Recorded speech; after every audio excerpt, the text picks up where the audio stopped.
A lot of you guys were very upset with my husband and I for not bringing some type of emergency carry device whenever Blitz ended up getting hurt during our backpacking trip. So I kind of wanted to explain and set the scene for everybody to let people know what kind of was happening in the woods and how we problem solved to get to the stretcher. So first off, we just decided to do like a backpacking trip. It was gonna be Friday through Sunday. There was not much of a trail, and when there was a trail, it was minimal. It was basically like an animal trail, to be honest, and there was a ton of deadfall. I see Blitz starting to limp on my left. I'm like, oh great, like what happened? We start to investigate the area. I guess there was these massive like divot gaps of like holes that were perfect size for Blitz. So honestly, ended up falling. I think he really just stiffed his arm when he fell, and he was not going to be able to hike out of the woods that day. And we were about 4-ish miles away. We're like, great, I don't know what to do. We had our camp on our backs, so we both had 50-pound backpacks. And our first thing we thought about was like, okay, we will carry him with our arms. But yeah, me physically, I was not going to be able to hold him. And he's only about 55 to 60 pounds, so it's really not that heavy. But like I said, we had those big packs. So anyways, our second solution was to create some type of sling. He was wearing a harness, we had his leash, we were trying to create basically a sling to go around our bodies, and just the material that we had to do that was just too small for how big Blitz was, so that ended up not working at all. So then Jake was like, okay, we're going to make a stretcher.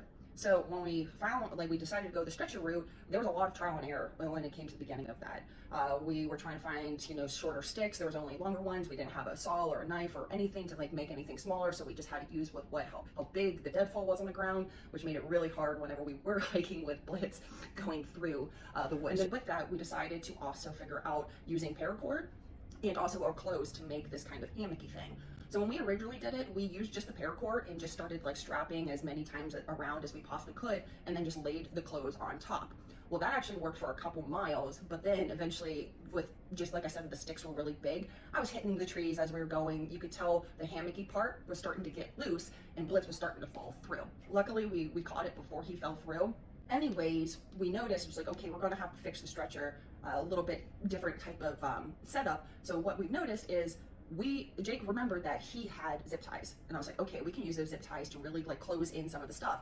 And then we had these Sportman Warehouse camping chairs that had these loops around them that you could put the paracord in the zip ties through. I was like, okay, great, let's make a better base. So we actually took both of our hiking chairs and we made a base by zip tying and paracording that, and then we just basically kept going and going until we didn't have any more paracord. And then after that, we decided to stuff a bunch of our clothes into the chairs just to give him a little bit of a cushiony spot, so he's not moving around as much.